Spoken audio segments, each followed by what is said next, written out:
शाह महमूद कुरैशी साहब को क्यों उठाया गया। पहले तो इस गिरफ्तारी से पहले जब साइफर में उनको गिरफ्तार किया गया, उससे पहले भी शाह महमूद कुरैशी साहब को तोड़ने की बहुत कोशिश की गई कि आप इमरान खान साहब से किनारा कशी इख्तियार कर लें और आपके वारे न्यारे हैं। लेकिन शाह महमूद कुरैशी साहब ने ऐसा करने से इनकार कर दिया, क्योंकि उन्होंने वाज़ेह तौर पे कहा कि मुझे तो इमरान खान साहब ने एक रिस्पेक्ट दी है और मेरी तो इज्जत है, तो मैं तो कम से कम धोखा नहीं दे सकता और मैं तो इधर ही हूँ। और दूसरा, शाह महमूद कुरैशी साहब अच्छे खासे उनकी बसीरत है, सियासी बसीरत है, तो उनको भी नज़र आ रहा था कि ये जो है, जो कंपनी है, नई कंपनी बनाई है 15-14 जमातों की, ये चलने वाली नहीं है। लिहाजा वही हुआ। तो शाह महमूद कुरैशी साहब को पहले ज़रा मामला तय करने की कोशिश की गई, लेकिन मामला तय नहीं हुए। फिर उनको गिरफ्तार कर लिया गया, फिर उनको वादा माफ गवाह का कहा गया जी आप वादा माफ गवाह बन जाएं। उससे इनकारी हुए, लेकिन इन्होंने मीडिया को जारी कर दिया कि शाह महमूद कुरैशी साहब वादा माफ गवाह बन गए हैं।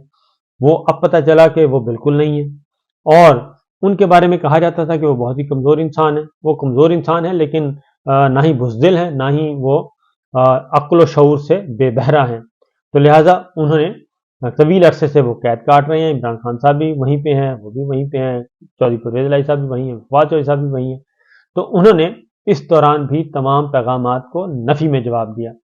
कल उनको निकाला गया, कल 3 MPO वाला पहले ऑर्डर वापस लेके फिर उनको जिस तरीके से घसीट के ले जाया गया, उसके बाद थाने में रात को तशद्दुद किया गया।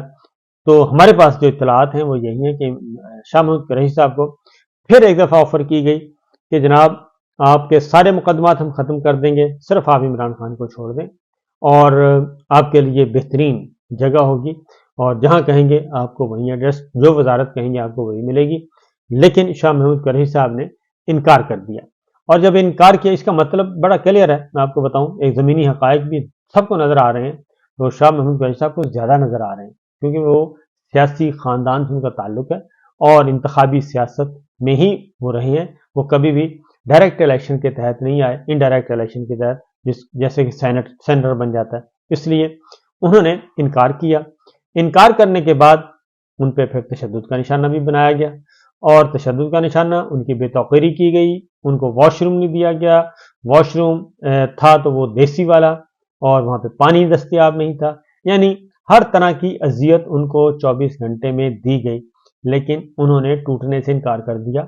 इमरान खान साहब का साथ छोड़ने से इनकार कर दिया, PTI छोड़ने से इनकार कर दिया।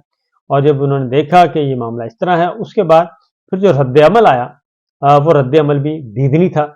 इसलिए शाह महमूद कुरैशी साहब की ज़मानत हुई और इन्होंने जान छुड़वाई कि शुक्र है चूहा लंढोरा ही भला, जिस मकसद के लिए उठाया गया था वो मकसद पूरा नहीं हो सका। तो आने वाले दिनों में जी आप ये देखेंगे कि मज़ीद कुछ चीज़ें आएंगी, सामने आएंगी और इमरान खान साहब ने टिकट जारी करने की पॉलिसी भी बता दी कि जिसने प्रेस कॉन्फ्रेंस की है उसको टिकट जारी नहीं होगा, वहाँ पे नए लोग उतारे जाएंगे। ये अभी तक अंडर कंसिडर है चीज़ और देखते हैं सलाह मशवरे के बाद किस नतीजे पे पहुंचा जाता है।